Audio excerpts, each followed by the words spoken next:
bunge imejaa watu ambao wanafika kiasi ya kureason kama hao, na kiongozi ambaye alikuwa pia mkubwa sana kwenye serikali na reason hiyo, ujue kwamba kuna shida kwenye nchi, shida ya uongozi. Huwezi kuongea kusema ya kwamba watoto wasome kwa mashule za kutoka kwao, ila hali ushuru ya nchi ikichukuliwa inakuja kwa serikali kuu, inakuwa distributed, na hakuna siku ambao hospitali, shule, polisi watakuwa ni wa region fulani, inakuwa ni ya national government. Na ndo maana uliona ilipofika kwa masomo, education ilibaki bado kwa national government, security ilibaki kwa national government. Inamaanisha ni kitu ya taifa. Sasa unapoona kiongozi ambaye ana akili fupi kama mkia ya kitimoto anasimama na anapigiwa makofi na watu wake, hajui ya kwamba jambo ambalo anaongea yeye kama kiongozi wa jamii fulani anaweza kufanya hiyo jamii kuwa isolated kwa watu wengine.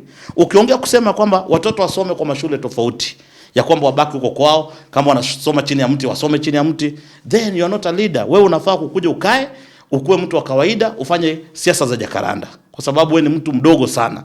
Lakini kama wewe ni kiongozi ambao unafikiria, unapoongea kuhusu watu wakae kwao, leo hii kuna watu wangapi ambao wako Matunda ambao ni wa jamii tofauti, wako spreaded kila kona, unaletea jamii yako shida, kwa sababu watu wakisema kila mtu aende kwao, mtaji isolate kama community fulani, mkae pale pamoja.